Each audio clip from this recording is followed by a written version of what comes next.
Good afternoon, everyone. A very warm and cheerful welcome to the Abhivadan orientation. Today marks not just the start of a session, but the beginning of an exciting new chapter with CDOA VGO.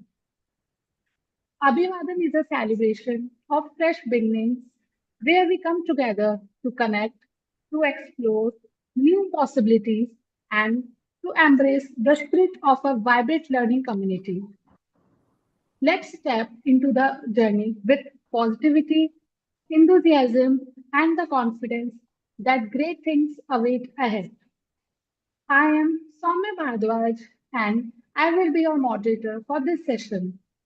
On behalf of the Center for Distance and Online Education, Vivekanand Global University, I extend a very heartfelt welcome to all our dear learners who have joined us today, our chief guest and our honorable guest joined us.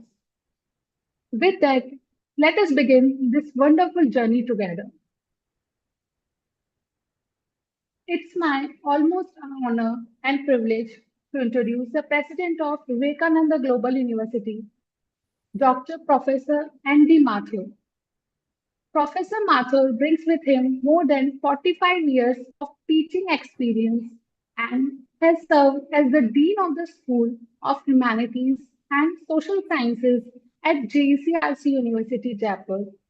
He has authored 10 textbooks, 17 reference books, and guided 36 PhD and postdoctoral students in the field of economics.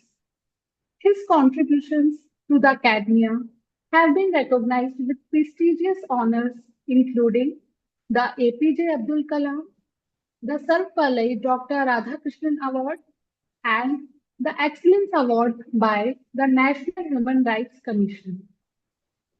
His contributions to academia have been recognized with prestigious honors, including the awards, which I have already mentioned. And also, Professor Mathur also served as a member of the Committee on Academic Book of Credit, an initiative of the Ministry of Education that promotes student mobility and academic flexibility. Beyond this, he is known as a renowned soft skills trainer and consultant. Sir, it's a truly honor to have you with us today. May I now invite you to kindly share your insights and address our learners? Shall I begin? Yes, sir. Okay. So I extend a very hearty welcome to, first of all, to the chief guest of this function, Mr. Animesh Mathur Sahab, Managing Director of Morgan Stanley. I extend a very hearty welcome on my behalf and on behalf of Vivekanand Global University Thank you, sir. to the Director, Dr. Arvind Kumar Singh, for organizing this program, moderator of the program, Soumya Bharadwaj, and all the distance education and online education students. You have come to the right place, Vivekanand Global University, which started this journey of online and distance education in 2022, is the right place which you have chosen for your education in various programs. Now, regarding institutional timeline, in 1990, the Shiksha Karmi was our project. Then in 1992, the Gramothan Vidyapeeth was established. Then in 2000, SKIT, Swami Keshwanand Institute of Technology, was established. It was founded by this trust. And then 2003, the Marudhar Engineering College, Bikaner, was established. 2005, the Swami Keshwanand Institute of Pharmacy was established. Then in 2008, Vivekananda Institute of Technology, VIT, was established. Then in 2012, this university was established, Vivekananda Global University. And finally, in 2015, the VTS, Vivek Techno School, was established. That is the trajectory of the institution's timeline. Next slide, please. So if you look at the timeline, there was Gramothan, then there was skill development, and there was water and soil conservation in our Bikaner Marudhar Engineering College, and then energy efficiency. That has been the trajectory of this institution. In fact, if you look at the timeline, the institution has developed as a time shock, in fact. Next slide, please. So, the sponsoring body of all the institutions is Bagaria Education Trust. It was registered. It is registered with Niti Aayog, Devasthan Vibhag, Rajasthan, and Income Tax Department under ATG and 12AA. It runs around 9 educational institutions, nursery to PhD, across multidisciplinary fields, and it is serving around 30,000 plus students and employing 1,000 plus staff members today. Next slide, please. So the mission of Vivekanand Global University is to promote education in rural areas with focus on women and youth empowerment, whereas the flagship initiatives are Shiksha Karmi, educating village daughters-in-law to teach children, and promoters, senior educationists, technocrats, and bureaucrats working in the field of education for the last 30 plus years. Next slide, please. About the VGU, it was established in 2012 under Bagaria Education Trust, Jaipur, Rajasthan by Act 11 2012 of Rajasthan government, covered 2F and UGC Act 1956. I must inform you that the institution has been graded by NAC, National Assessment and Accreditation Council, by A plus ranking. It is North India's youngest and fastest growing multidisciplinary university. It has around 30 acres of land. The campus is fostering innovation, research, entrepreneurship, and social responsibility. Besides this, it's a lush green campus.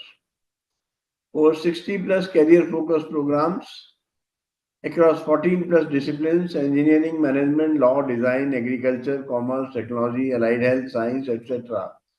Most of the disciplines are available in this university.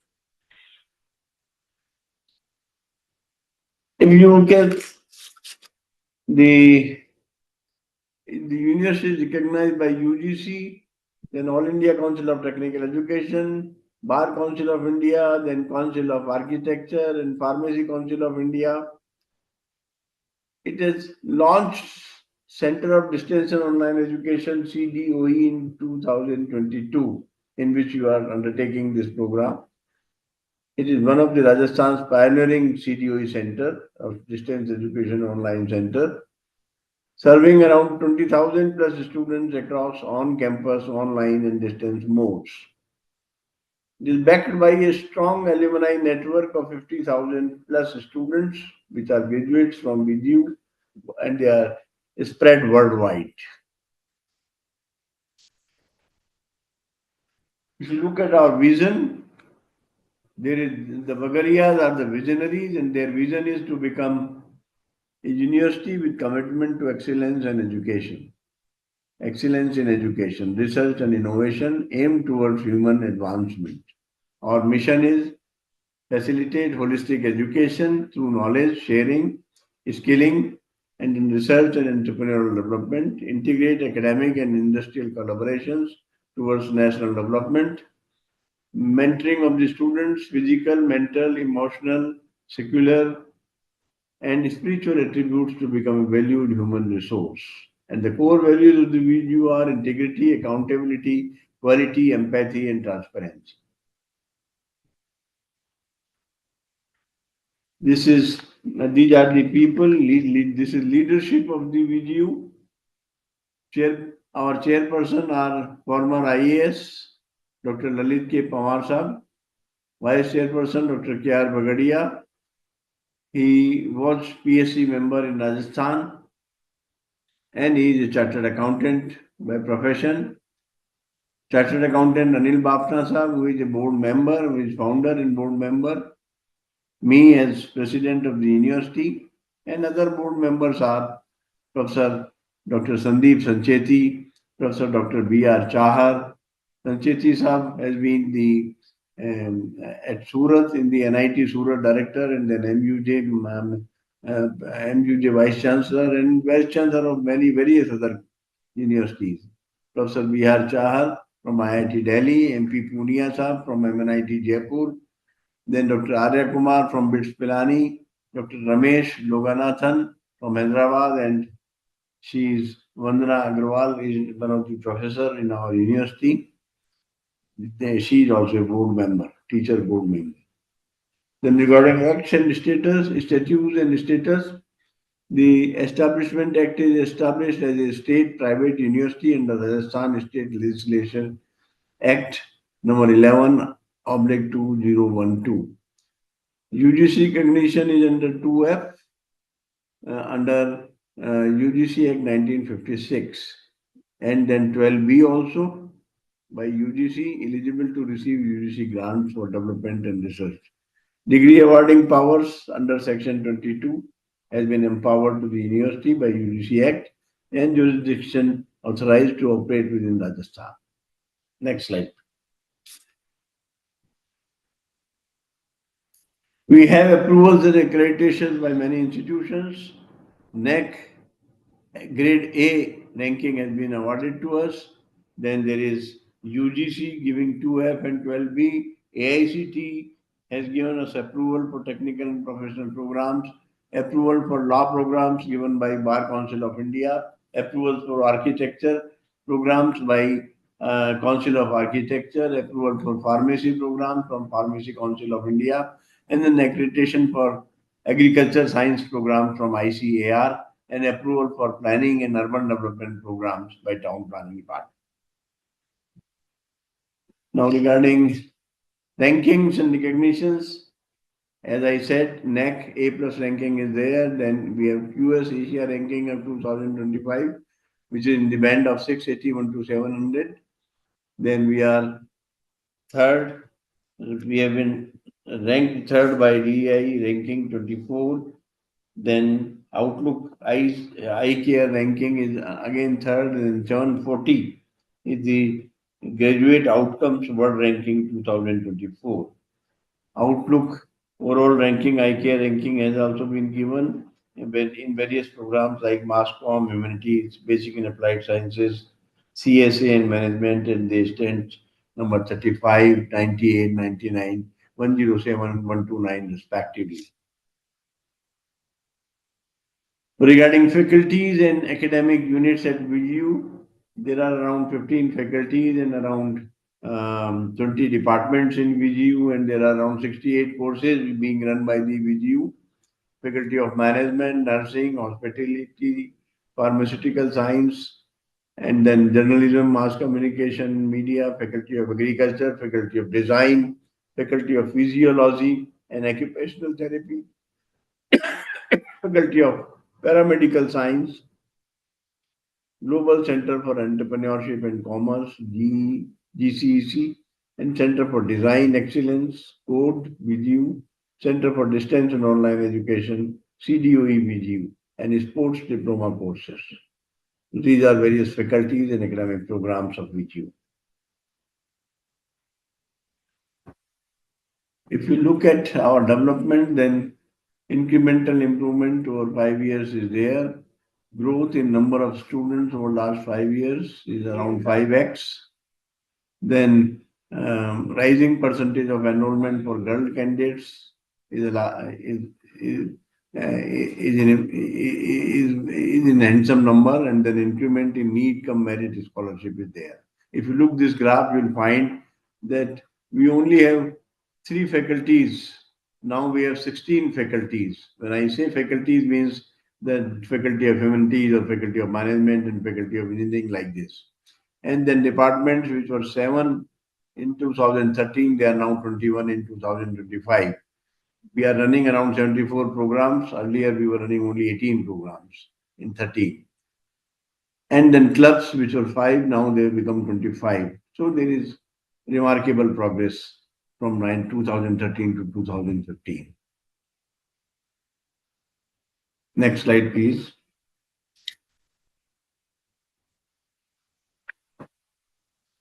There are VGU differentials. Next slide, please. And what makes, can you change the slide, please? Yeah, VGU differentials. Yeah.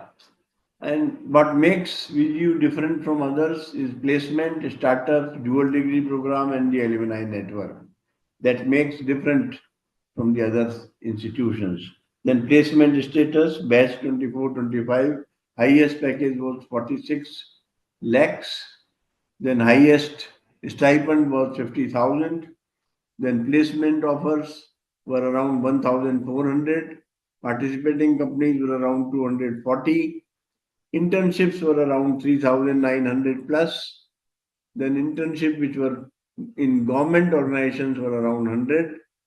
Paid internships opportunities were around 2,100. Then corporate internship were around 150, and abroad internships offered were around 300. So these are the placement data of VGU. Next slide, please. VGU ecosystem. The ACIC Atal Community Incubation Center is there, and VGU is the first university being awarded this ACIC or Atal Community Incubation Center. India's first Atal Community Innovation Center, funded by Niti Aayog. Grant given to us is around 2.42 crores. Now, focus is on empowering grassroots innovations, supported around 130 startups, 130 plus startups, 40 DPIT startups, and then registered 62, incorporated 25, raised funds worth rupees 10.8 crores. Job creations around 1,387 plus, and revenue generated is around 7.23 crores. That is how our ecosystem, startup ecosystem, and the VGU entrepreneurial ecosystem is working. Next slide, please. Now, as per the new education policy 2020, the student can design his own degree at Vivekananda Global University. Personalize your education with your design, your own degree program. Choose a minor alongside your major or specialize from our 50 plus combinations. So you can choose your combination and you can design your degree. You can make your own timetable according to your courses. So craft a unique learning journey tailored to your interests and career goals. Take control of your future and unlock endless possibilities with your flexible, innovative approaches of education. In fact, new education policy has brought various changes, and the important changes are that it is free from the clutches, and the student is autonomous now in designing their degree, designing their courses, selecting their courses, and there is death of discipline. In fact, the multidisciplinary system has come up. So with this, I congratulate, and then VGU, next slide please. VGU alumni network is also there of around 50,000 plus students. And this alumni network helps us in placements because they are situated and located in good places.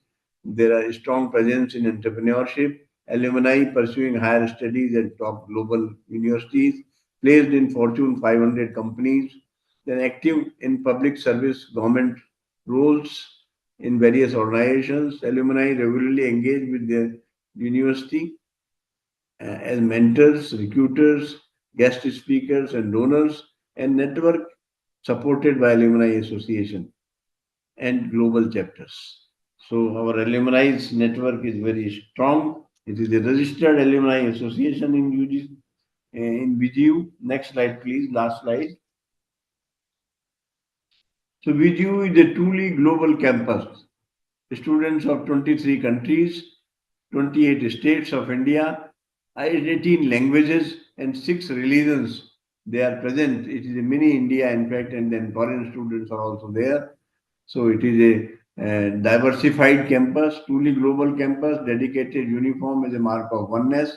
Celebration of regional festivals is done with quite encouragement, equal opportunity to participate and grow, equal students, international student cell to support students and student exchange program with multiple foreign universities.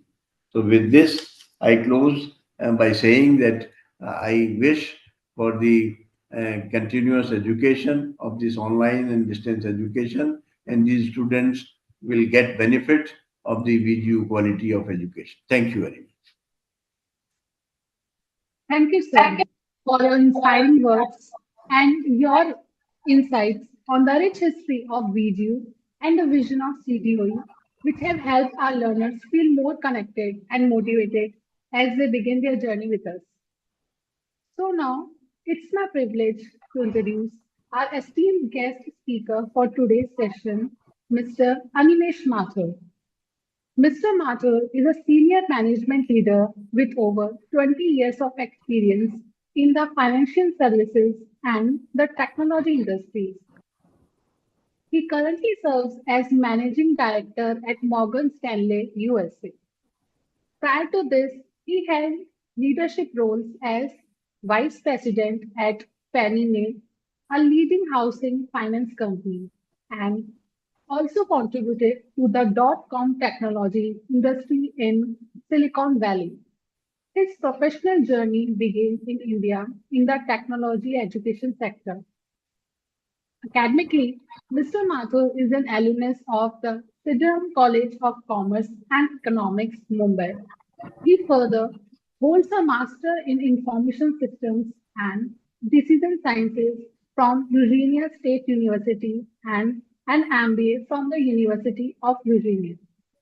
He has also earned management development certificates from Harvard University and MIT Sloan School of Business. Sir, we are truly honored to have you with us today. I would like to invite you to share your words of wisdom with our learners. Sir, please.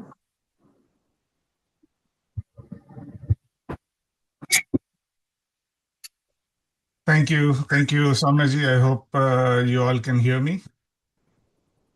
Yes, sir. Thank you. So, good afternoon to everybody in India.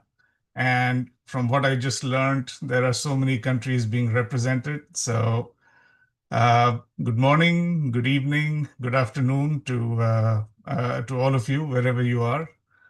Um, Thank you so much for Dr. Mathur, Dr. Singh, Soumyaji for the introduction and for having me here. I am extremely excited. And after hearing Dr. Mathur's introduction to the university, my excitement has grown even more. Keep looking back to my student days and really have good memories of that. So I'm sitting in the Washington, D.C. area in the United States. It's about 6:30 a.m. over here.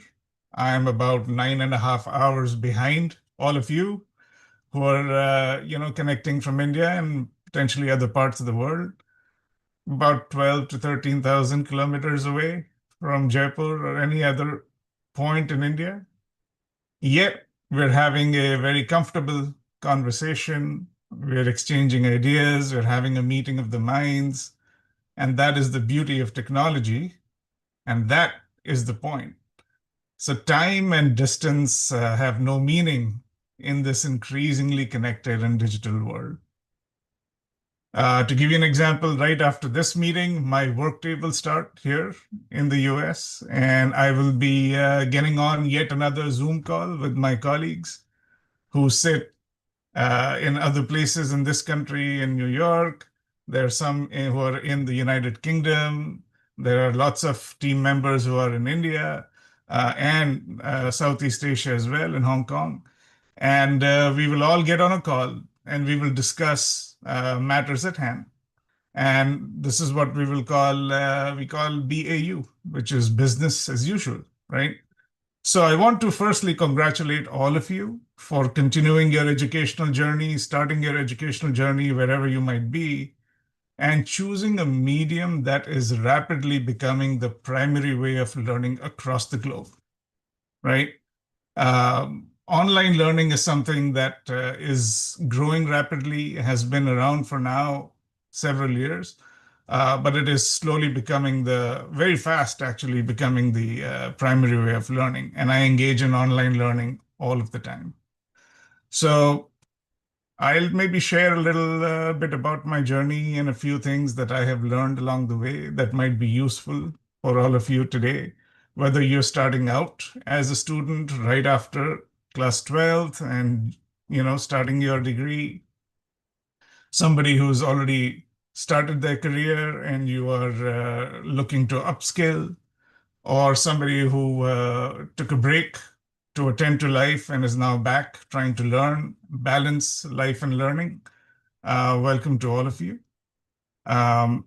The topic for today, from virtual campus to sort of global boardrooms, lessons in lifelong learning. On the face of it, getting to global boardrooms seems like almost an unattainable task. Or whatever the goal is that you have in your mind, it may seem unattainable because you might think that only people who have the privilege of being able to go to a campus and learn there, interact with the others on campus, and the university bringing in eminent people from industry and being able to interact and learn from them, they have an advantage. And you may think that such opportunities are not available in a virtual environment.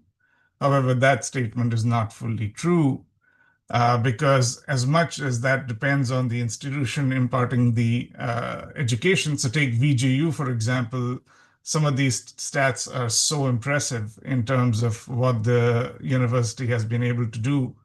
And obviously, all of that also benefits the online learning program. It is going to be very, very importantly on all the genuine efforts of you all, the students, and the hard work that you will put in that will get you there. And like I said earlier, online learning is the only way to keep going and building your skill set, and you're in the right place to be able to do that. Lastly, I'd say I have done it, so you can as well. I'm sure everyone's looking at, what are we supposed to do here? I'll give you a little bit of my background, and I have about 10 lessons that I have thought about that I might give to you.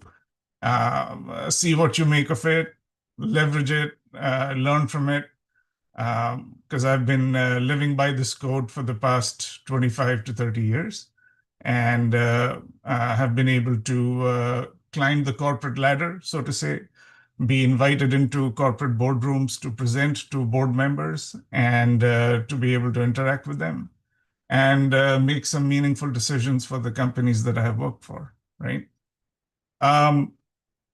So a little bit of my background. I grew up in Lucknow and Kanpur and Mumbai. It was a very academic household. My mother was a lifelong teacher, and she taught little kids in primary school and also college-going students and degree-level courses. So she spanned the entire spectrum, and she had a long career in teaching across multiple stages of a student's life. My father, he is a retired lifelong banker, but teaching was his true love. And he started his career with teaching, and he picked it up again after he retired from a successful and long career in banking. So the influences in my house have nudged me towards lifelong learning, right? I started out, like Soumyaji talked about, I went to the Sydenham College in Mumbai, and I did my undergraduate degree there.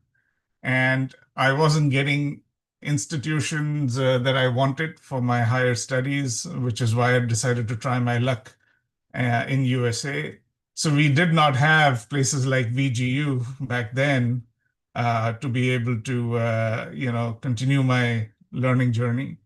I'm glad that all of you have this opportunity nowadays, and very, very happy that all of you have taken up that opportunity. So coming to the US was a very big change in my life. New people, new culture, new place, new way of interacting with people. And that created a lot of challenges. And the real lesson here is that change and hardship, they created growth for me. So you have to look for how you're challenging yourselves as you go through your educational journey and your professional journey, and how are you creating challenges for yourself that you can then grow from it. The idea is not to be comfortable. The idea is to challenge yourself so you can grow. And that I believe that deeply, right? So let's go through some of the uh, lessons, let's call them, that I have learned over time, and see if those can be useful for all of you. First one, think of it as building your sandwich, right? So, or whatever is your favorite dish. Think of your favorite dish. What you're trying to do with your education is you are building your favorite dish. You're building your sandwich. Every piece of education that you're getting is an ingredient that goes into that sandwich, goes into that dish, whatever it might be. And you should have a continuous learning mindset where you are looking to add more and more ingredients into your sandwich or into your dish. I'll give you an example. At the age of 75, my father learned how to make instructional videos and creative animations to teach online. Why? He was going to a college campus to teach, and then COVID hit in 2020. Everybody got sent home, and he had to think of new and creative ways to continue the students' learning journey. And if you think about it, if you are comfortable in the routine that you have, you're not challenging yourself on a daily basis, you will find it really hard to adapt. But watching him really inspired me because I struggled with doing anything of that nature. But a person who's retired, who's already done, paid his dues, in his work life, he's toiling away in front of the computer, trying to figure out how to create videos and animations, just trying to be creative to deliver complex accounting and finance and banking concepts to students online. And and he did it very, very successfully. So age is no bar. I'm sure a lot of you are starting out in your lives as students. Others might be somewhere in the middle of your journey. Like I said earlier, age is no bar. You're in the right place. You're doing the right thing, right? So be a sponge, absorb, absorb, absorb. Everything that's happening around you is something to learn from. And that is the essence of lifelong learning, right? It goes far beyond your college degree. So if you're of the mindset that I'm going to complete a degree and then that'll be it, and then I can just go work, well, when you join your job, the first thing you will find is there are 10 things that I have not learned yet, and you have to learn them on the job. And that's what happened with me. I was very happily, I did my degree, and then I came to my job, and I'm like, oh, I have no idea how any of this is done. I need to learn up. So I went back to books, I went back to online videos, I went back to talking to other people so I could learn fast. So having that hunger to learn is going to keep you fueled up and keep you going. I was so happy to see that VGU has this design your own degree concept, and that is fantastic. We did not have that. What are you doing then? You are picking what you want to do and how you will complement it with other skill sets. So picking a minor, picking a minor in the right discipline that connects well with what you're doing. If you're doing BBA, you're doing MCA, whatever you might be doing, what are the other skills that you might require, and complementing those with the minor is a fantastic way to go. So I highly encourage all of you to think about that. Number two, interdisciplinary approach. one thing to have a long career, be invited into boardrooms, get more and more responsibility wherever you're working in a professional environment, is going to be to have a, an understanding of how your specialty connects with others. There's your main degree is going to give you depth of understanding, right? So you will go deep in an environment and you will be like, okay, if I'm learning journalism, what is it all about? If I'm learning business, what is it all about? And then connecting it with other disciplines that are adjacent and how it connects with other things is going to be your breadth of understanding. So, like Somaji mentioned from my bio, I did accounting and finance when I was at Sydenham in Mumbai. I had a deep interest in computers, and my father was reading the tea leaves back in the day, and he said, you know what, computer technology is going to be the wave of the future. So he bought me a small keyboard, which had a computer chip inside, and you would connect it to your TV. And we had a small little black and white TV at that time. And then we upgraded to a color TV, which was a big deal for us. But when you connected it, then you were able to write some programs.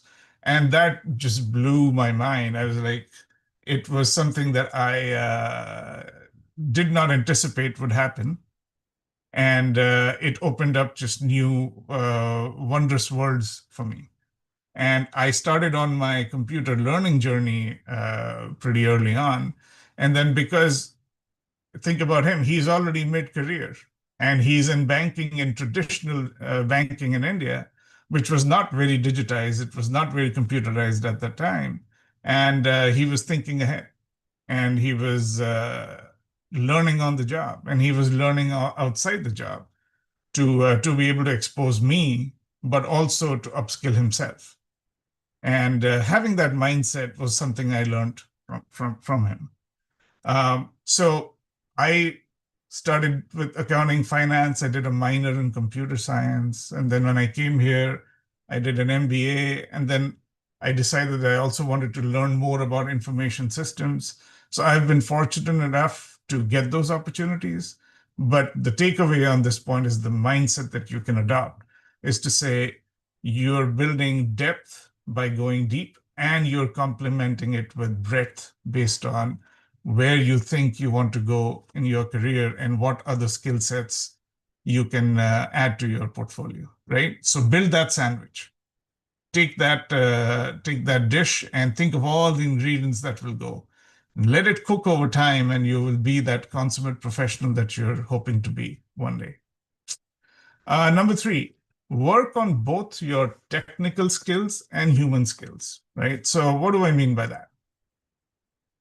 Every degree option that you will choose here at VGU will have a technical component of this is the material that you have to learn, right? If it's finance, if it's management, if it's multiple other disciplines that were on the screen just now, you're going deep, you're trying to learn the concepts, right? The other complement is human skills. And what do I mean by human skills? The other term commonly used is soft skills, right? What that really means is you are paying attention to who you are. You're paying attention to how you're developing as a person. So it's not just about what technically you know and understand.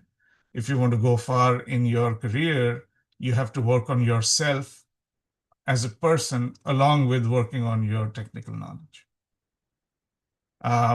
Keep your eyes and ears open. Everyday interactions will teach you a lot of things. How you interact with people will become almost as important as what you know. And that's another key to a long career. And it starts now. It starts while you've enrolled at VGU. Number four, know yourself. Have a high degree of self-awareness. What do I mean by that? What I mean is you have to have a keen sense of how are you being perceived. When we are online, we tend to have practices where you may just connect to your class and you may not take more than what is being delivered from a technical material perspective, right? But in your everyday interactions, in your communities, in your friend group, in your professional environment, uh, develop a sense to know who you really are and how you're being perceived. Because in the workplace, perception is going to be reality. So what I used to do was, I had an appraisal, year-end appraisal, several years back. And I'm sitting with my manager and he's giving me, how I've done in that year. We're doing a sort of analysis of how he thought I did for that year and whether I was going to get an increment or I was not. And the way he started talking to me, it became very clear to me that his idea of who I was and how I was contributing was very different from my idea of how I was contributing. For example, there was an opportunity to lead a team for a particular project, and I was hoping to get that opportunity. But what he said was, "Yeah, we're going with somebody else for that because we don't think you have the drive to get it done." And I'm like, "Wait, I have the skills, I have the drive. Maybe I'm not very good at showing that I have that drive. Maybe I'm not very good at explaining and demonstrating on the floor in the office that there are things that I can do and without creating a lot of nervous energy around me." And that was a learning moment for me because I said, to myself, there's a disconnect here between how I think about myself and what I'm assuming people know and understand about me, and what perception is. So there's a little bit of a journey. So how can you overcome that? Ask your friends how they would describe you. Ask your colleagues and coworkers to say, okay, what values do you associate me with? And what I did with my friends was we made a little game about it. We put a lot of pieces of paper. We put professional traits and behaviors on, and say, would you associate me with somebody who goes deep in an environment? Would you associate me with somebody who is able to explain things very well? Would you choose me if I had a high flying project that needed to be delivered on time under high stress environment, right? And in that discussion, you learn a lot about how people perceive you and see you. And knowing that is a key to sort of having that journey and moving forward, because you're learning as you go. So working on yourself is equally important as working on understanding the material that you're being taught and getting good and better at it. Some of the things that you should know is how your body language. When you're online, what is the etiquette that you're following? All those things will tell others some things without being said, and you have to understand how you're being perceived. What I used to do was, in India, the UPSC exams are a very, very hard exam, right? Like all of you might know. And online, there are interviews. So they do mock interviews and they record it, and you can see them online.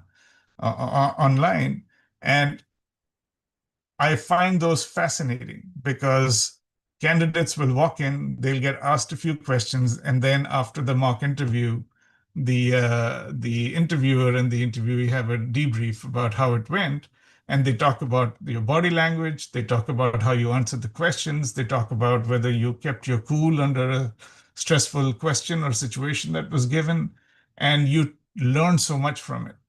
So I highly recommend people to go back and look for those kinds of videos to learn how you can assess yourself. Number 5, and this is a big one, focus on your communication skills, both written and verbal. One thing that I learned early on is if you are really, really good at your work technically, but you're unable to explain it to somebody else, or if you're unable to communicate effectively what it is that you do and how your ideas can change things for the better, then you're at a disadvantage. So learning to express your ideas clearly and with conviction is very important. Learning to converse and communicate with people across all parts of society, all parts of an organization, in this case, all parts of the college, is very important. I'll give you an example. So I learned this watching my mother operate very, very keenly. I was watching how she did it. And over the years, it has been a big source of learning for me. So she, as I said, she was a lifelong teacher. She was in a primary school. She was in a college. And I watched her switch between talking to the helping staff, to the maids in the school, to the junior teachers in the school, to the senior teachers in the school, to the professors, and to the principals with such ease. And she could do it across the board. She would understand at what level you have to talk to each person, what are their interests, empathize with what they might be needing and thinking, and then tailoring your delivery and your conversation accordingly. Be interested in what they are interested in and get motivated about what they might be motivated about. And you can have such an interesting and effective conversation. And that was a skill that I knew I had to develop watching her. In the workplace, you have to understand who you're speaking with, right? So you can prepare all you want with technical material, but if you don't understand, if you have not read the room, reading the room means who are you meeting with? What are their aspirations? What are they here for? What might be going on in their head? And if you've not thought about those things, then the best prepared material, the best prepared speech, the best prepared presentation may not be as effective as you thought it was going to be.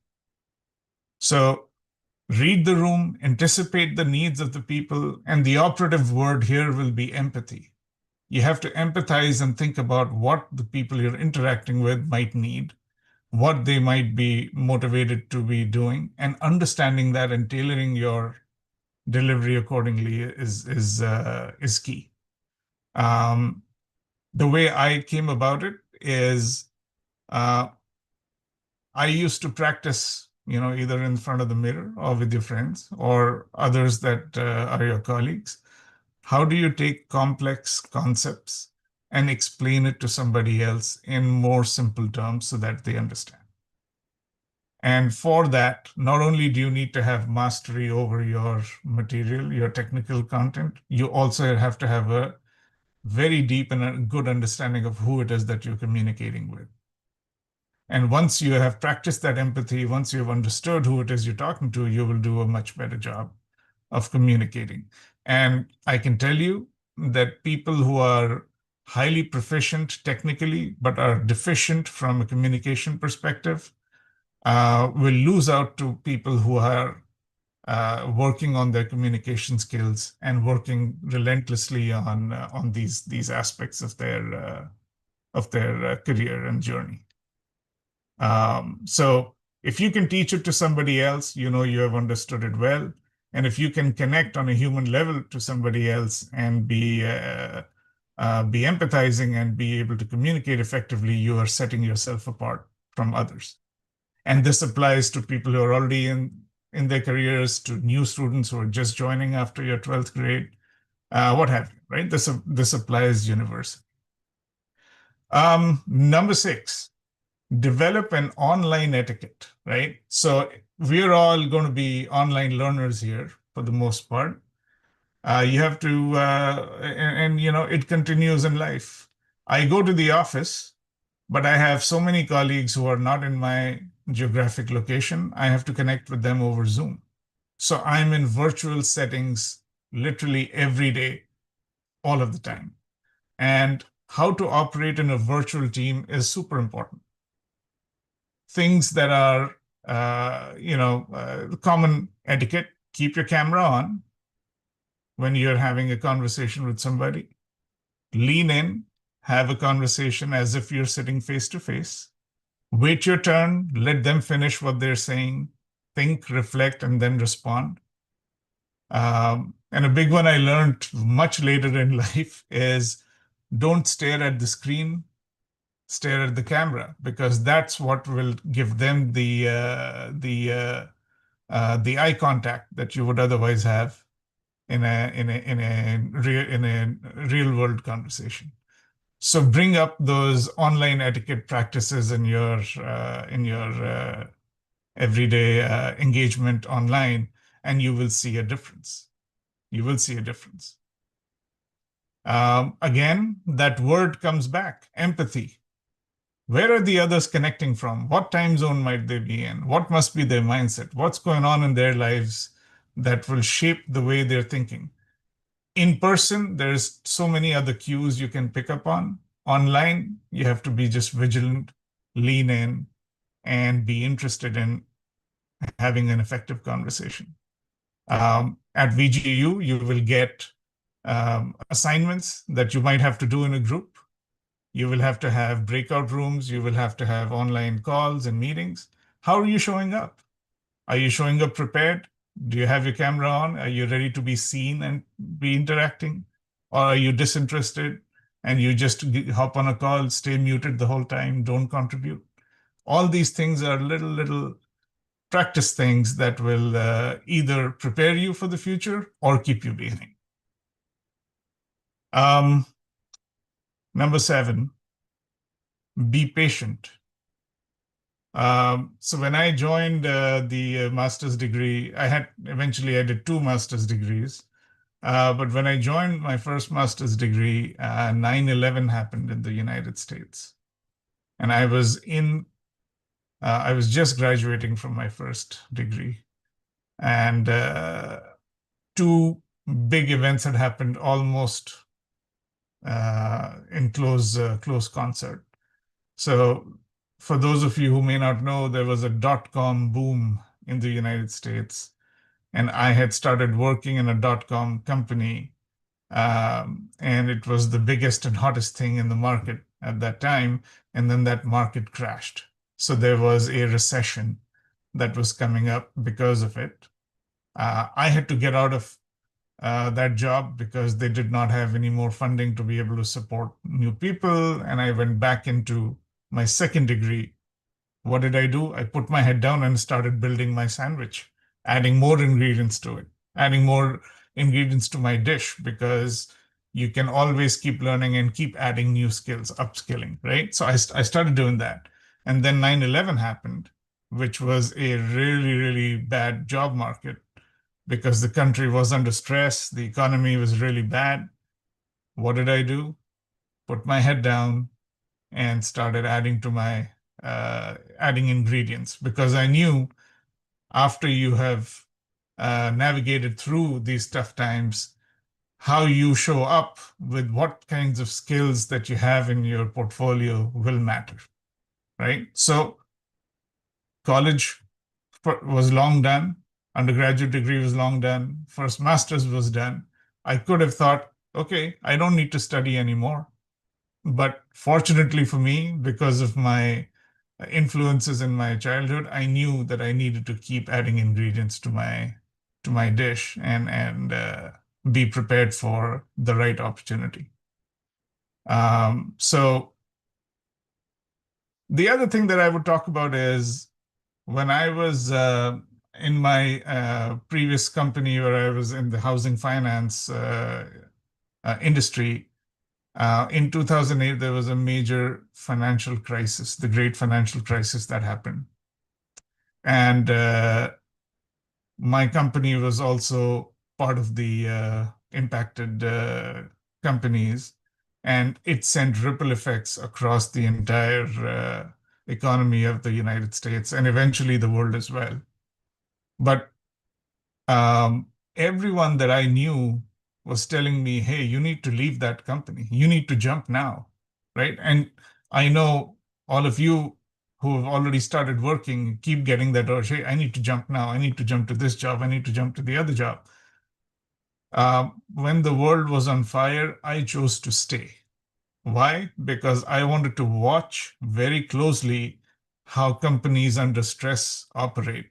I wanted to learn how things are done when times are tough, and to be able to see it that closely was a great boost for me in my career.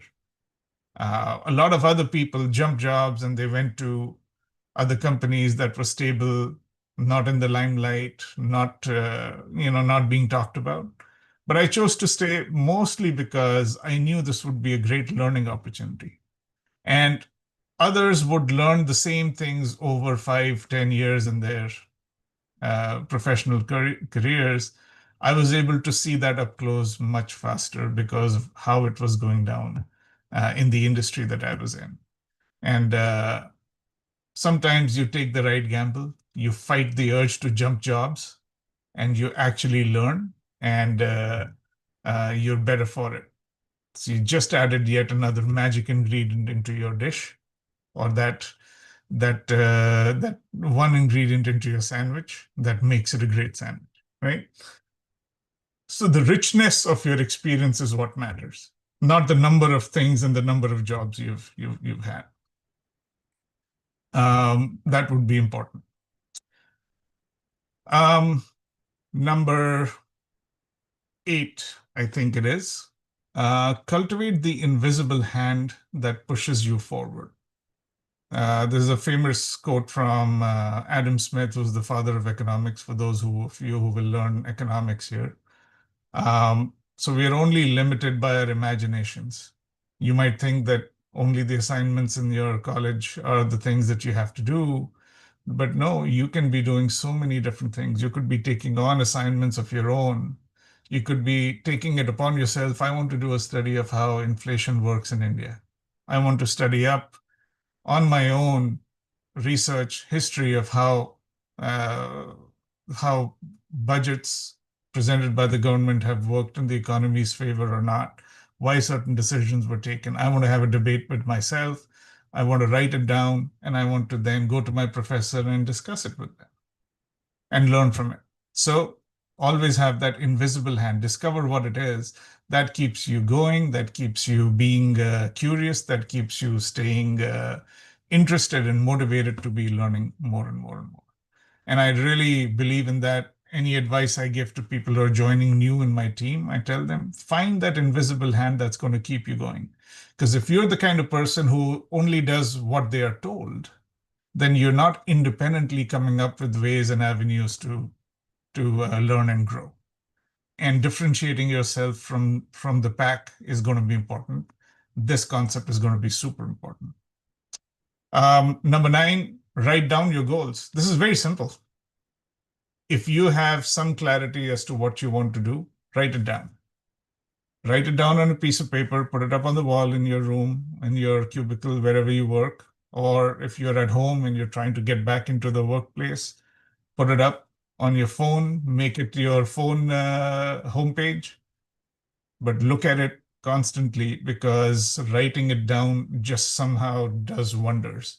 It makes you do things towards your goals than if you just had an idea in your head and you weren't doing much about it. It'll make you do things about it. Lastly, network. I was very happy to hear in Dr. Mathur's delivery that there's a big alumni network at VGU. Leverage it. Most meetings today happen virtually, so you're in the right place. The alumni network, reach out to people and say, hey, can we have a 15-minute conversation over coffee? You can get your coffee, I'll get mine. We'll just sit, have a video conversation. I just want to learn about you, about your experience, and get some advice from you. Get advice from people. And so you're not operating in a vacuum, right? So leveraging your virtual campus to every ounce of value that you can get from it, networking is important. So to conclude, most valued skills that any employer would expect, proficiency in your digital communication, which I talked about, being able to remotely collaborate with people, which you will learn at VGU, the ability to analyze information and draw meaningful inferences from them. So this is the technical aspect of what you're learning. Go deep and deeper and deeper. You'll use that invisible hand to keep learning more than the assignments that you will get, and have the inclination to acquire new market relevant skills. So this is the world of AI. Asking the right question is important. And then practicing empathy. And, let us all be encouraged by who was the original remote learner. Does anyone know? I think of Eklavya. He was the original remote learner from the Indian folklore, the famous archery student from Mahabharata, who was remotely watching Guru Dronacharya and learning, and created a skill set in and of himself that was rivaling Arjun's talent. So you have the world at your fingertips as a student. Do your part. Take part in all the events that the university offers, and you will be rewarded suitably. So, in conclusion, I thank you. Thank Dr. Mathur, Dr. Singh, Soumyaji for having me here and affording me for the opportunity to share some of my thoughts with you. Wishing you all Godspeed and best of luck in your endeavors. It's an exciting time to be a student. Thank you.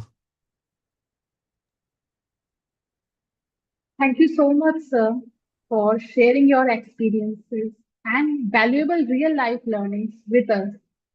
Your thoughts are truly inspiring, and I'm sure with our learners, all the participants, including us, are taking away not just motivation, but the lesson of daily learning and self improving also. So, for the going forward session now, we would like to invite our learners to drop their related queries in the chat box. So, we will take them and might be sir or we will address it. So, learners, please put your queries over the chat box and they should be the session related only.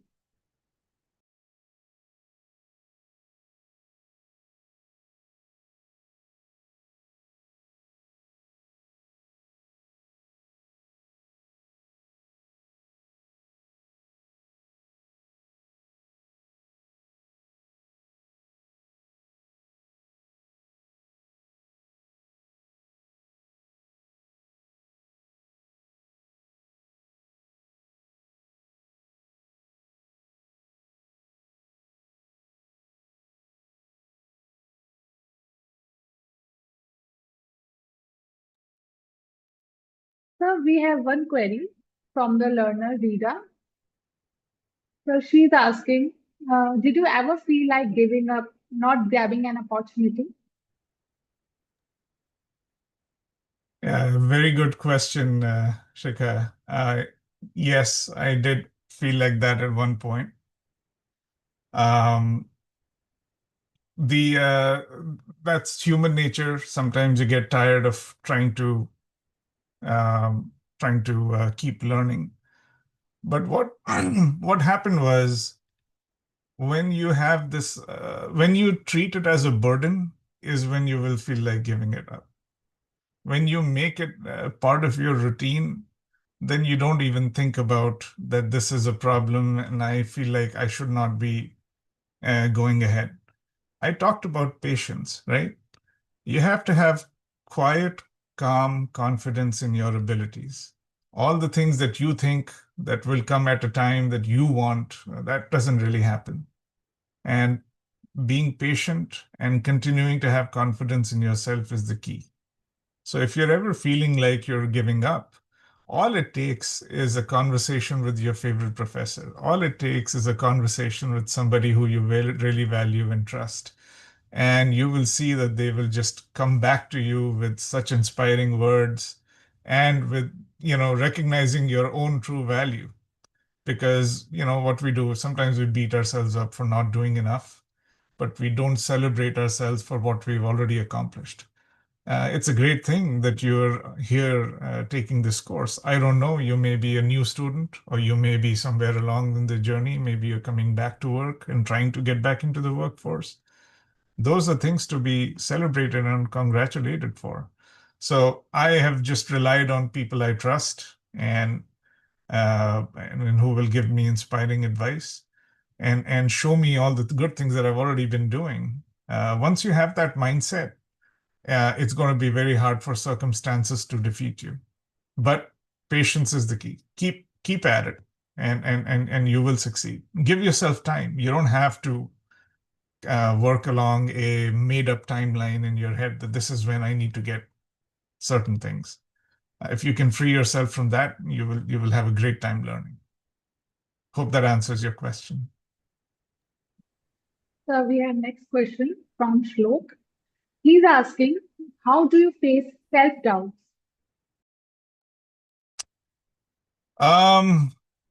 There's a thing, Shlok, called imposter syndrome. You know, what that means is you don't feel worthy of what you have today. And I suffer from imposter syndrome all the time. It's like, do I really have this responsibility in my job? Can I actually do it? The answer is within yourself. I think a little bit of self-doubt is healthy because it keeps you asking questions. Am I asking the right questions?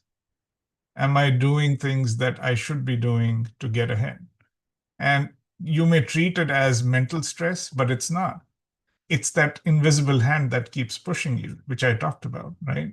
So the self-doubt is really making a transition to calm confidence because you don't have to doubt yourself on whether you can do it. Everybody can do it.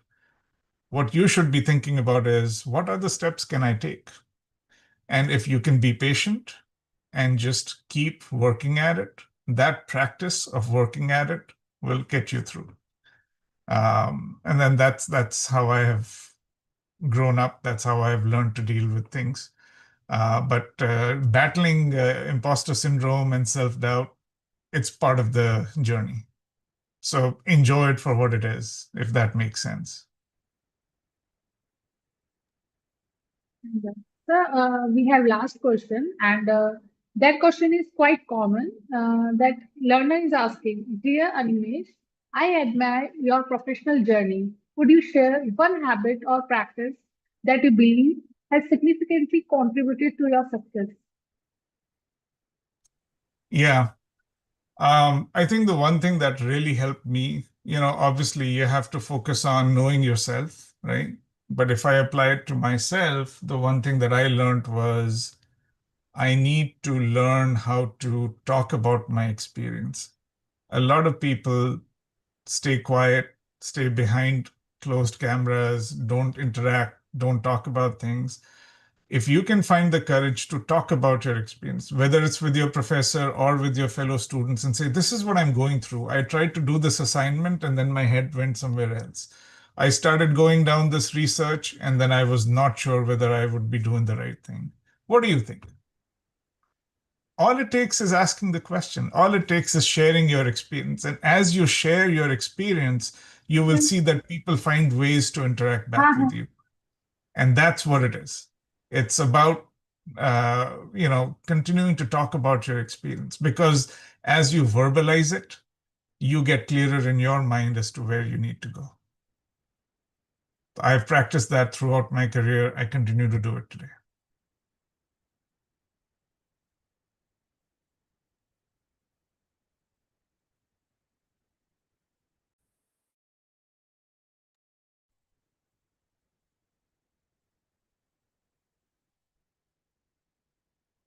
So, learners, we will take your queries in the last, and we will share the queries solution with you. So, now moving forward, I would like to introduce Dr. Arvind Kumar Singh, the Director of Center for Distance and Online Education. Dr. Singh has played a pivotal role in shaping online education across institutions. He has served as Program Coordinator of Management Programs and Head of SICA at Chandigarh University, and as Program Coordinator at JLA University, Mathura. His expertise lies in creating and implementing online degree and certification programs, strengthening digital branding, and establishing corporate collaborations and tie-ups. Alongside his academic accomplishments, Dr. Singh also brings over 8 years of industry experience in accounting, procurement, and marketing. Sir, we are grateful for your leadership and presence today. May I request you to kindly deliver the vote of gratitude and to our esteemed guest and gratitude to our dear learners. Sir, please. Uh, Thank you very much, Soumya. I hope I am audible to everyone. Yes, sir. Yeah. So, Animesh ji, since it's a days of online interaction, so this is a small certificate of appreciation from our side that you make out your time and have with us shared lot many great experiences, or what I can say, the lesson of your life which have turned you into a guy from Indian origin to somebody who is leading a company in USA. So all of your lessons are basically very practical one and very easy to operate one. Basically, nothing was fancy. I can hear you, I can observe and feel that all those things matter a lot.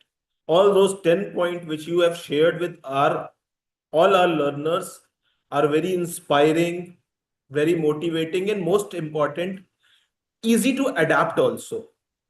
And I can see the length of the questions which came into this sessions shows that everybody thoroughly enjoyed the conversation which you had, though it was seems like a monologue which is a little bit constrained in online interaction, but all of those points were very vital, very important, and we are very fortunate that since they all are going to start their journey with us at very early phase, they got such kind of valuable advices.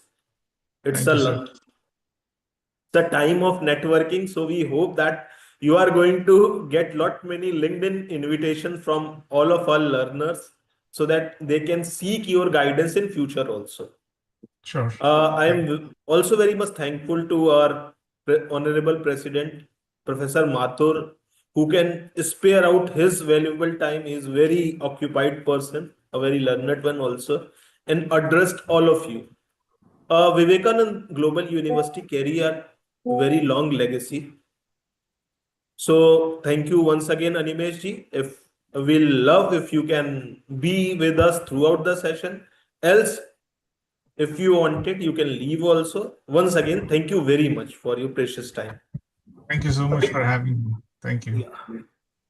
So now let us move towards the next part of our session. It's more about the journey of Center for Distance and Online Education, or CDOE department in Vivekananda Global University. All of you must have listened to our president, sir, where he was talking about the journey of Vivekananda Global University, where the mastermind, or we can say the inspiration, is coming from the Bagadia Education Trust.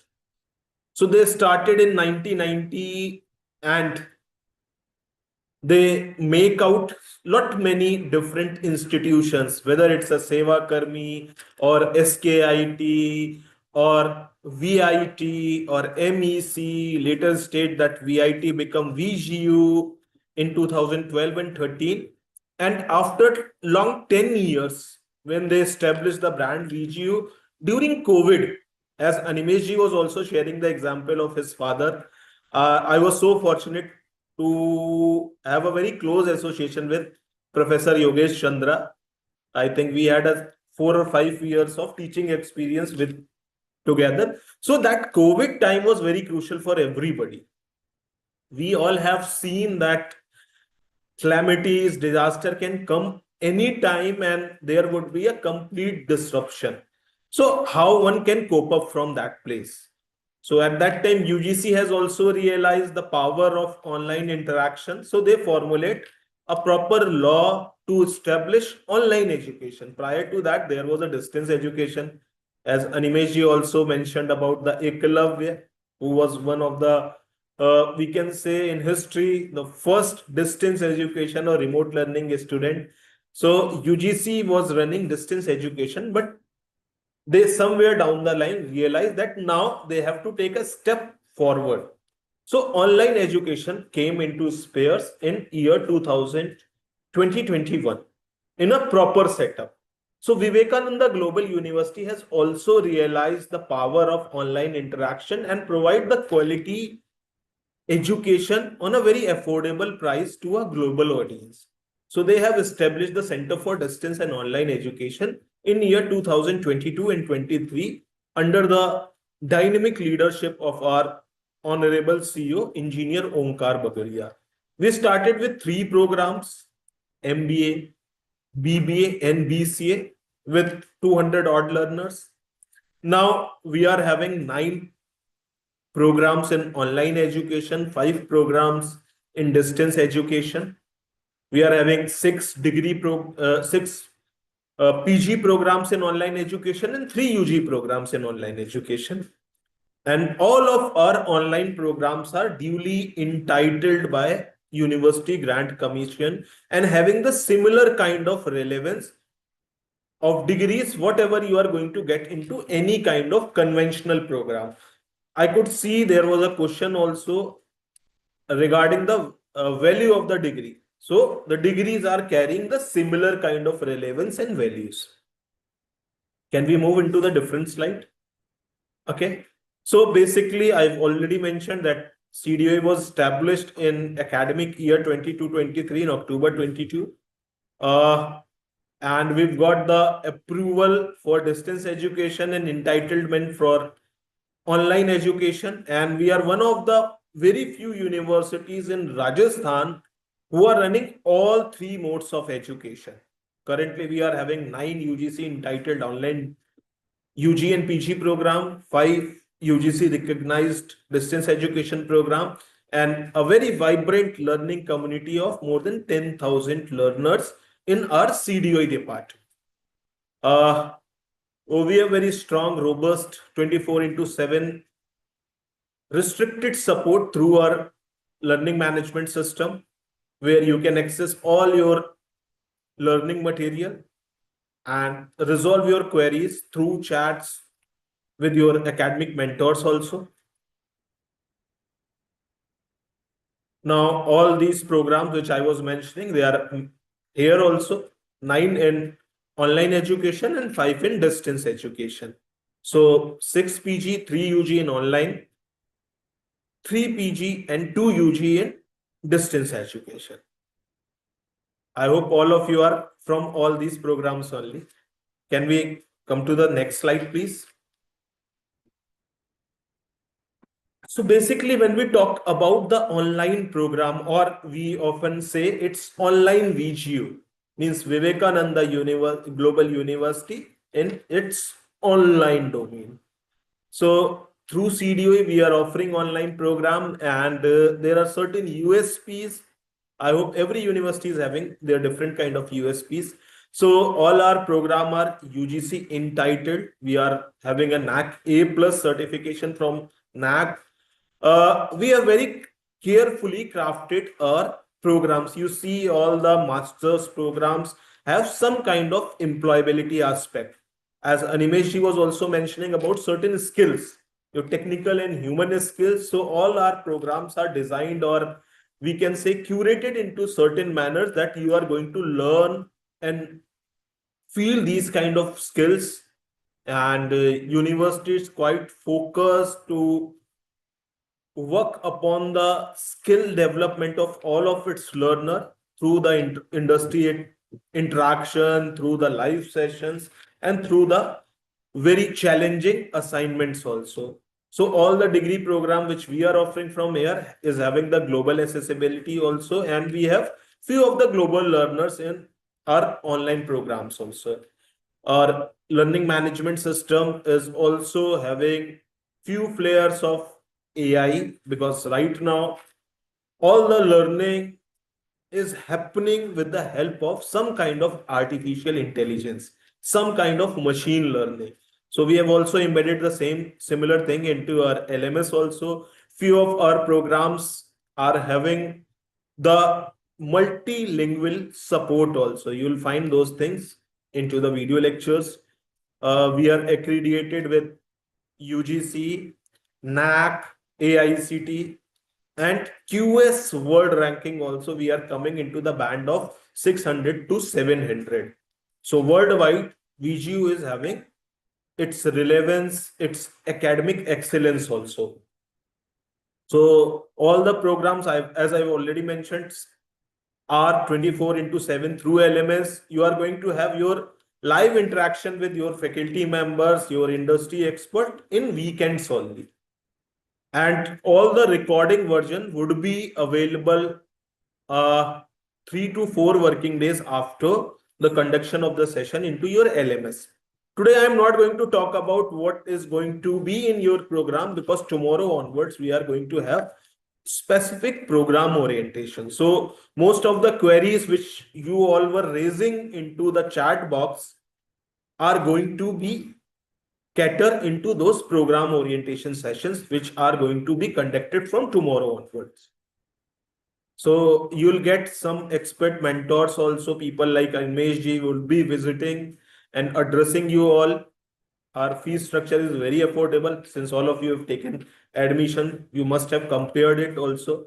So now the most important thing is, and this is the advice for you all also, if you have ample time, try to get another degree also. Right now, UGC has given that kind of permission that we can have the multi-degree. We can simultaneously get enrollment into 2 different degree programs. So if we want to imbibe interdisciplinary approach, we want to compete with the current scenario, the market, the fair competitions. So dual degree is something which is going to give you the edge also.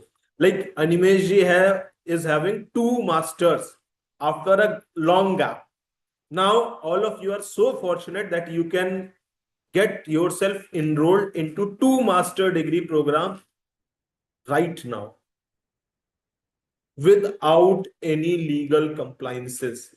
So here career assistance is also there, and all our programs or university is duly recognized and accredited by the big corporations, the ranking systems, all kind of parameters. Next slide, please. So now this is a letter, or we can say public notice, released by the University Grant Commission earlier. And they have clearly mentioned that all the degrees which you get either through conventional mode or online mode or through distance education are carrying the same kind of relevance. So after pursuing your degrees from our university or any other university which is duly entitled by UGC, Grant Commission, Distance Education Bureau, your degrees are going to have the same relevance which anybody is getting after pursuing their education from a conventional mode. This is been acknowledged by and also published by the highest body of education in India, that is University Grant Commission. Next slide, please. So when we talk about online VGU, you must have some information about your seniors, people who have already enrolled with us. So most of the working professionals are with us. And this is a very old data. Basically, this data is based upon certain survey. So we conducted a survey last year with few of our learners, where 2000 plus learners have participated. So we have identified that out of which more than 66% were working professional. They were indulged in some kind of professions. Some of them were at very starting phase of their career. Some of them were at middle phase of their career, and few of them are doing consultancies or businesses after getting retirement also. So there are a few top brands, people who are enrolled with us in our online programs and in our regular programs. They're already working professionals of these companies. So one thing which is very important, that every time we have that kind of approach, that we are going to upskill ourselves. We are going to learn something new. And how we can learn something new? When we are keen and focused. So these are few brands where our learners are already working. Next slide, please. So you can see in armed forces also, we have students, we have Lieutenant Colonel Siji Bhaskaran, who is Jan 25 MBA batch student. We have Brigadier Sanjeev Bhalla, who is also pursuing MBA with us after getting retirement from Indian Army. So people from BSF, Air Forces, Indian Army, they are also part of our vibrant learning community. Now, please, next slide. Dual degree, as I will already mentioned you, that right now all of us are supposed to build some new skills inside us, because with the world is very competitive. So you have option to pursue 2 degrees altogether. You can have one conventional degree and other degree through online or distance education mode. And VGU also welcome the learners who are pursuing the regular degree from somewhere else. They can join us, club hand with us for online education. Now, when we talk about the academic delivery, so how you are going to get your education? So basically, there is a 4-quadrant approach which we apply to impart education from our end to your end, so that you are going to get more information in coming sessions from your program coordinator. But let me tell you that how we deliver knowledge from our end to your end. So in learning management system, or LMS, is a platform where you are going to get some kind of AV pre-recorded sessions, and you are going to have some self-learning material in form of e-books or PDF or open resources.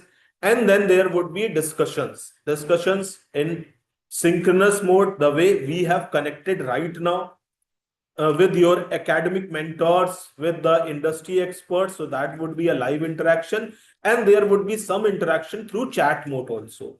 So where your subject matter expert is going to give you some kind of challenging scenario question, and all of you would be discussing with each other through that chat board. So that there would be a chat forum also, where you get the chances to interact with each other, share knowledge and ideas with each other through the chat communication. That would be a asynchronous discussion. So in few subjects, there would be projects also, minor projects and major projects. There would be MCQs, case studies. It depends upon subject to subject and practicality as aspects also. So these are few mechanisms which university apply to impart education from one place to another place. Let me jump into the another slide, please. So when we talk about your examination, so your assessment would be of 2 types. A first type would be the internal assessment, where 30% total weightage would be there, where we would be having 2 assessments in form of MCQ quizzes. So, and there would be 5 marks for your participation into the live sessions, as well as for the discussion forum and all the other activities, co-curricular activities which university is going to organize time to time. And 70% assessment through your end term examination. Can we move into the next slide, where you would be having 49 odd MCQs and 3 subjective questions. All the examination would be conducted into virtual proctoring mode. There would be a hybrid AI enabled virtual proctoring, where a proctor would be there and a learner would be into a virtual proctoring environment. So this is the academic calendar.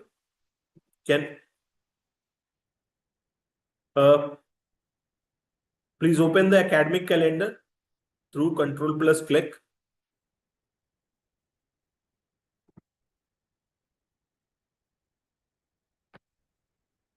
This academic calendar is already been shared with you all in your LMS also. Please use Control plus click to open this academic calendar.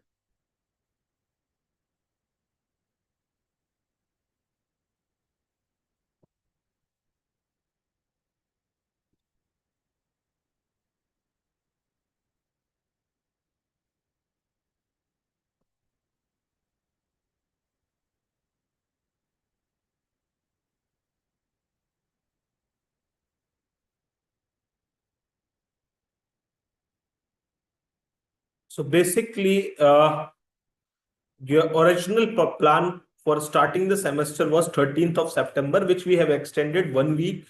So we are having our orientation from 19th of the September. We've already started sharing your content in your LMS.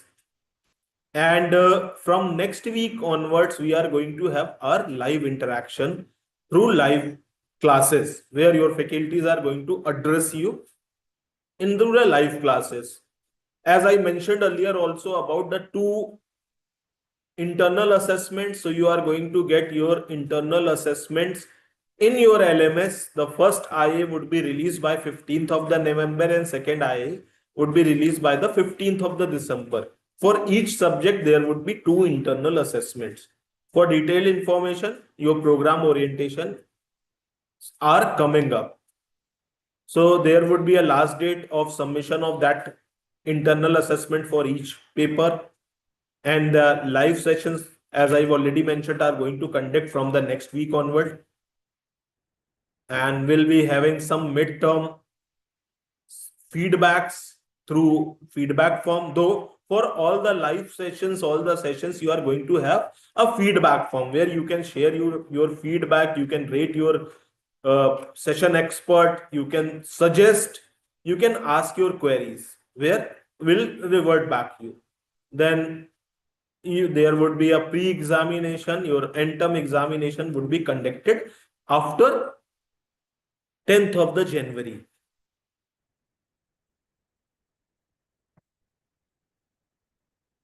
Sorry, 10th of January, there would be a date sheet declaration, and then there would be a slot booking. And in the month of February, we would be having the end-term examination. And in the month of March, tentatively, you will be having your results. And then there would be a window of grievances, and we'll be starting new semester just after finishing of your examination. So this is the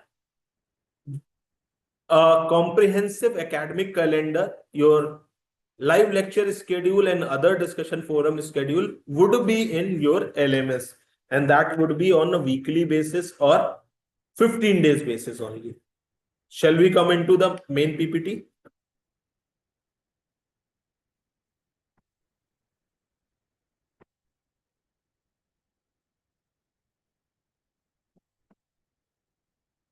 Next slide, please.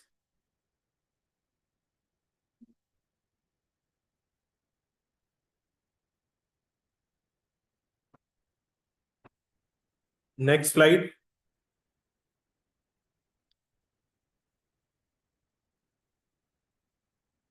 Okay, now most important thing, your learner support services, because in online education, there would be very few chances where we could see each other. So most of the time we would be connecting with each other through some kind of support services.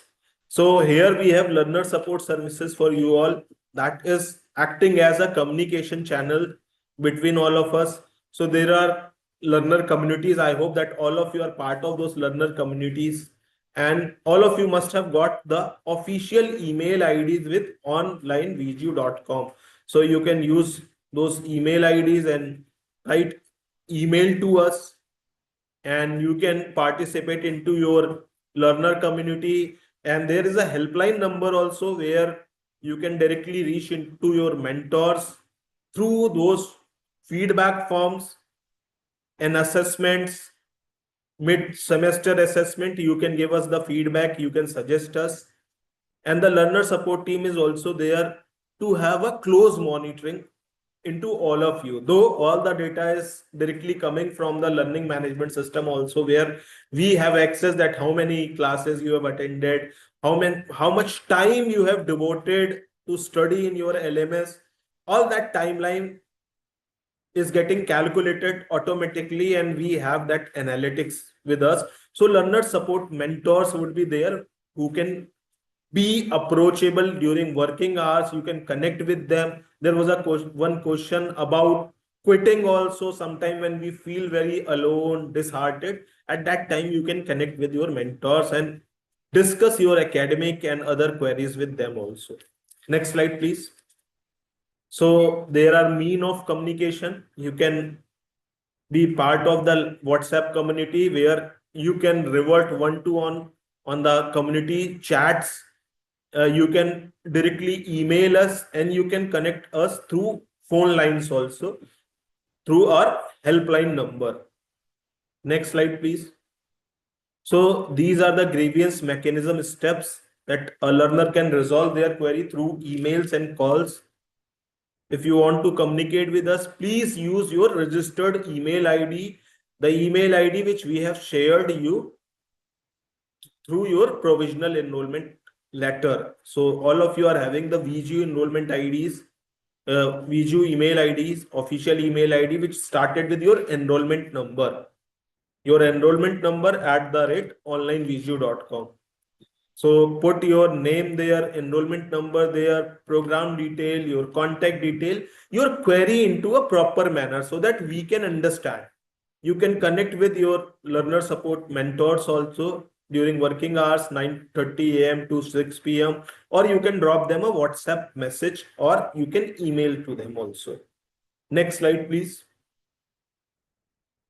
So this is a very important one. You can click a picture of this also. So for journal and administrative query, you can call us and use the helpline number.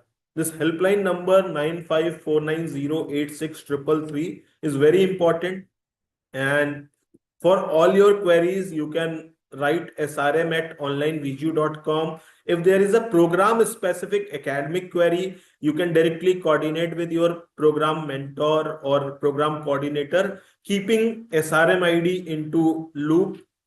For LMS related query, again, you can directly email to LMS manager, keeping srm@onlinevgu.com into loop, because all of your mentors are having that SRM IDs on. Use the helpline number, that is 9549086333, and you can directly connect all your mentors through this helpline number. So this is the information related to your help desk. So as Animesh ji also mentioned, that this kind of learning is just a beginning for you all. Try to be beyond your virtual classroom. Try to learn as many as new skills from anywhere and everywhere. Try to connect with your seniors and try to connect with the mentors who are going to join us. So last semester in Abhivadan, we had a very special guest, Harshal Mathur, who is co-founder and CEO of Razor Pay.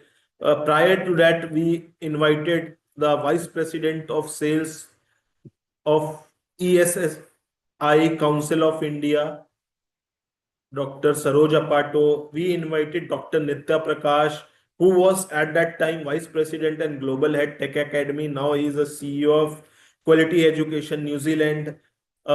In this session, Animesh Mathurji has addressed you all.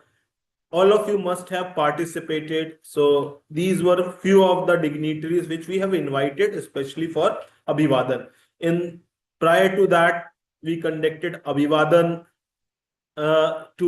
before that Abhyuday, very exclusive bridge program last semester also, where all these people have be there. This semester also we had that interaction.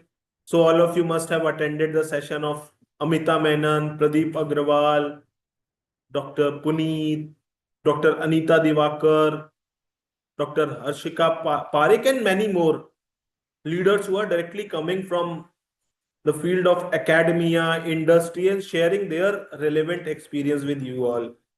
So Industry Connect, we invited lot many people directly from the industry. You can see last 1 year we have conducted 36 plus Industry Connect session for you all. So you'll be having the experience of those sessions in coming days also, once your normal semester classes will be starting. So we have a series, we learn also. We also invite you all to participate into different kind of training programs. Recently, we invited Dr. Pavandeep Kaur Bindra from Vanasthili Vidyapeeth and a SEBI Smart Trainer. She conducted multiple sessions for financial literacy. So CDOE VGU is not only about a virtual classroom. We think beyond the virtual classroom also, and we try to enable such people who can come use our platform and train and guide you all. Next slide, please. So there are certain expectations from our end to you all also, because we are working very hard to make your learning journey very convenient. So there are certain expectations which we could have to you all. So we want that all of you must watch whatever lectures which are available in your LMS, watch them, learn from them, and if you have any query, put your notes and discuss with your academic mentor in live interaction.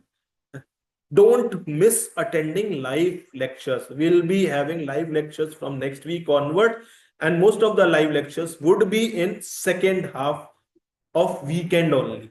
So those live lectures are very important for you all. You all are also asking lot many time about the live lectures.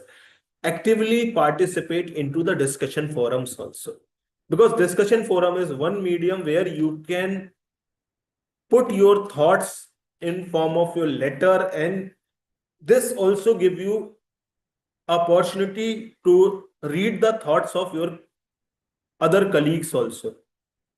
Submit your assignments on time, participate into all co-curricular and academic activities, book your examination slots, application, get good grades, and most importantly, clear all your financial dues on time. These are very meager kind of expectations which we are having from you all.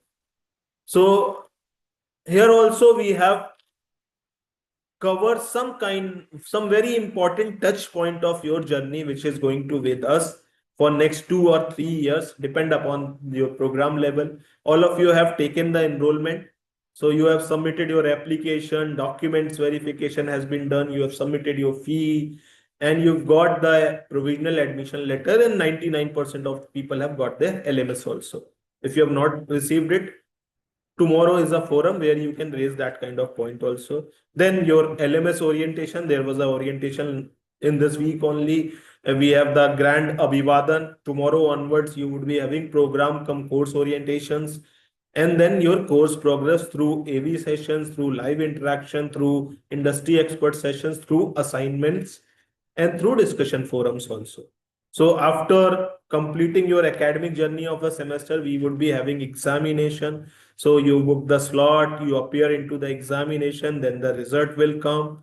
You'll get the good grades. In case you have improvement grade, so you can appear into that improvement grade into the next semester examination. So your academic journey would be in continuation. If you get some improvement grade into some of the paper, so you can appear into those improvement or back paper in parallel to your next semester examination.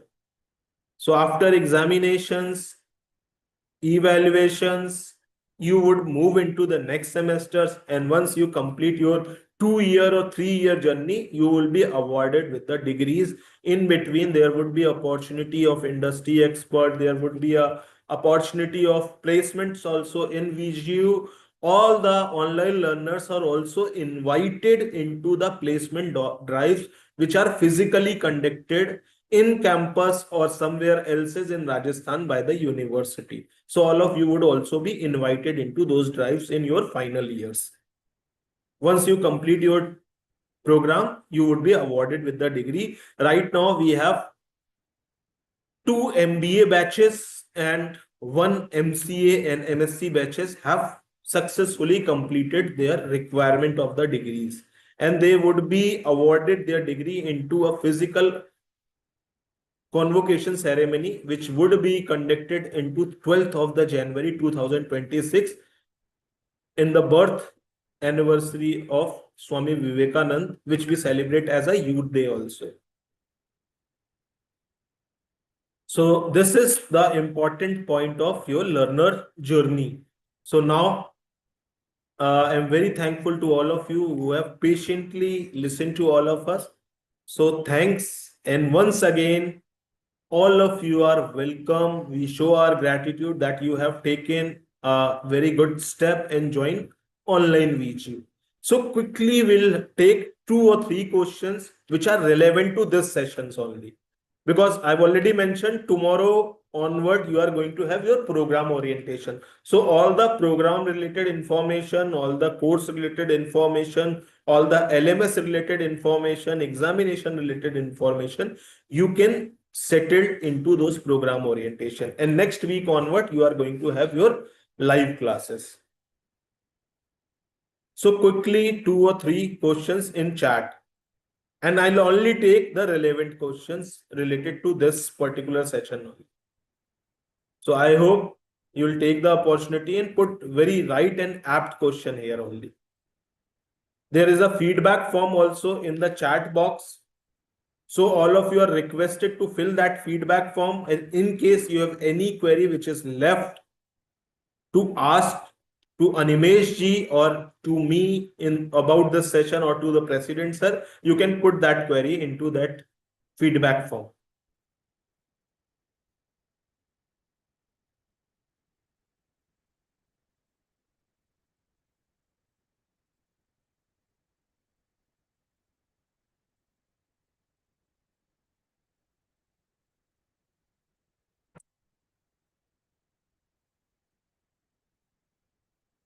So if there is no question, then we can move further and wind up the session. If you have any question, please put that query into chat box. We'll address only 2 or 3 queries, not more than that.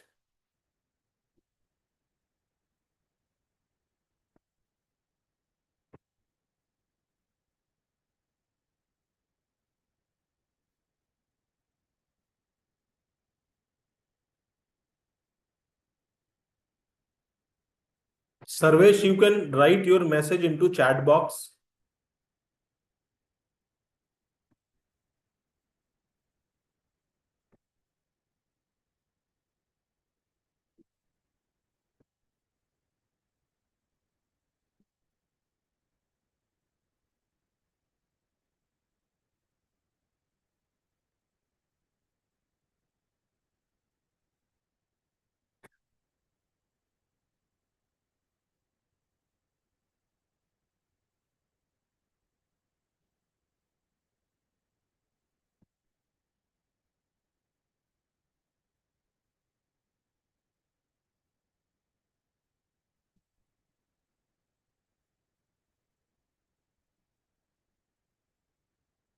I don't see any queries into the chat box.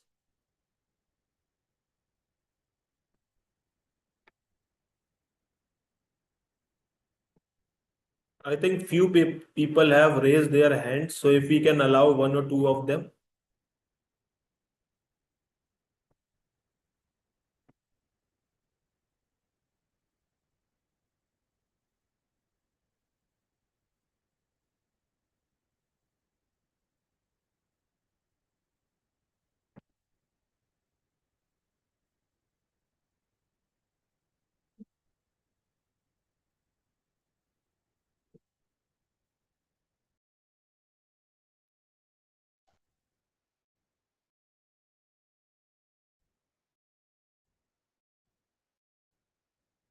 Hello.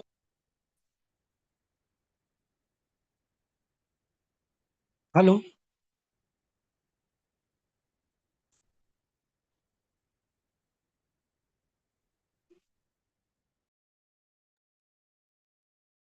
Hello.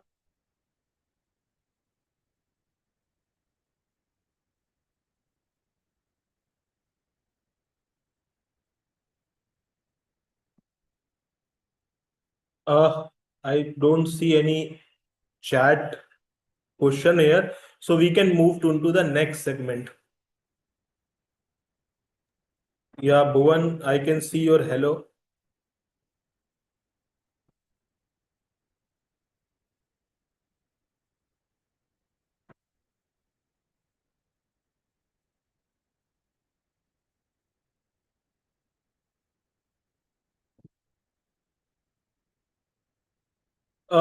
Date sheet. What do you mean by date sheet here? If you are referring your academic calendar, that is already mentioned into your LMS.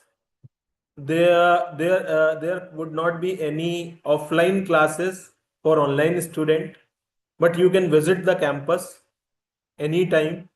Yeah, your selected elective would be having different classes. From tomorrow onwards, you will be having your program specific orientation and then the program specific classes only. You will get a virtual student ID card you can request into your LMS.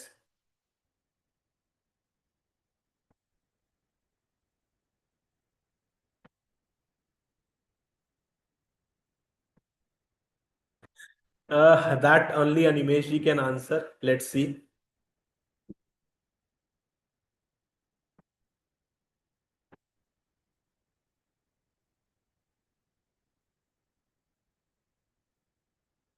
No, we are going with the single elective options only, Sarvesh. Yeah, every student will get a, whether it's from BA or BBA or MBA, degree, physical degree in a convocation only.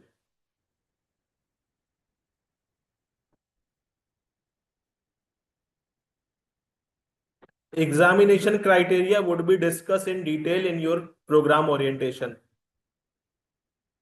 LinkedIn ID is not getting creating. For that purpose, you can write an email to LMS manager ID.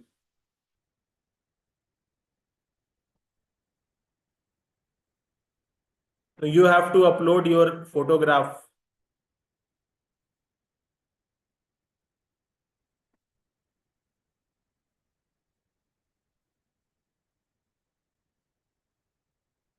Anybody who has not received the LMS detail, they can also write that message to LMS manager email ID. Gold medal is far away. We'll have that discussion in coming sessions.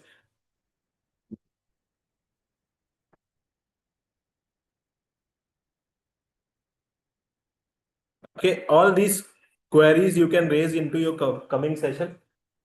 Okay, we'll move into the next segment. For your classes confirmation, you will have a WhatsApp community and LMS will provide you the confirmation. You will get a LMS notification which would be synced with your Google Calendar.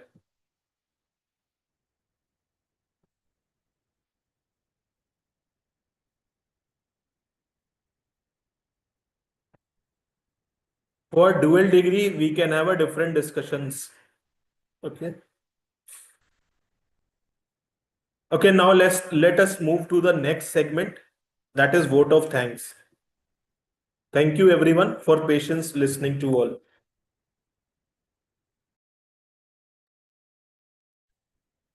So, thank you so much, sir, for your encouraging words and making our learners aware about the CDOE journey. Your guidance continues to inspire us and strengthen the vision of VGU Online.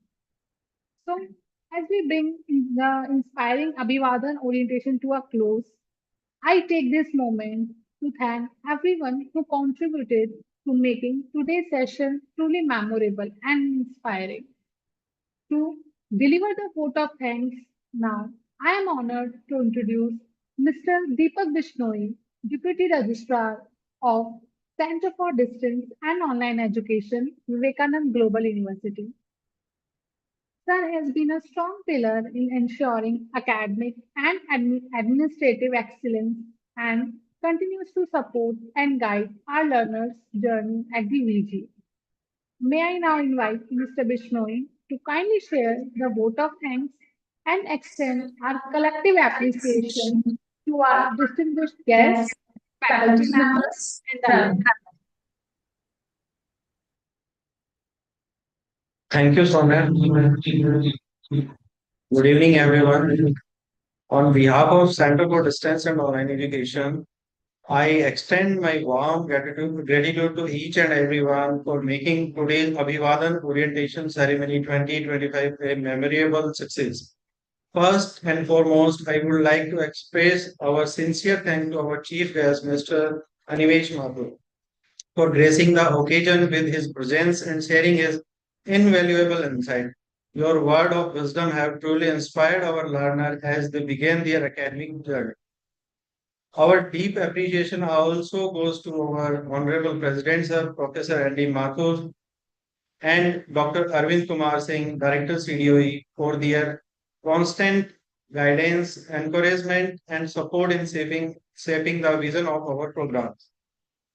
A very special thank to our learner, the true star of today's event. Your enthusiasm, energy, and eagerness to learn are what make this journey meaningful. We warmly welcome you to the VSU family and wish you immense success. I would also like to acknowledge the support team whose tireless effort made this event seamless. From technical arrangement to communication, coordination, your dedication ensured today's program was a smooth experience for everyone. A special word of recognition for Soumya ma'am and her team, whose constant learner support and dedicated coordination made today's orientation shine. Your commitment embodies the spirit of teamwork and care that CDO stand for. Finally, thank you all once again for being a part of this wonderful beginning. Let's carry forward the positivity, motivation, and togetherness we felt today into the journey ahead. With that, we conclude today's ceremony, wishing everyone the very best for inspiring and successful academic year ahead. Thank you. Thank you, everyone.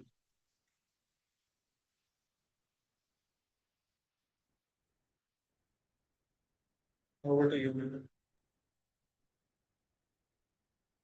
So, as we conclude today's Abhivadan orientation ceremony, I extend heartfelt thanks to our speakers, faculty, and dear learners for making this special truly special. Learners, this is just the beginning of your journey filled with opportunities, growth. So embrace it with positivity and curiosity.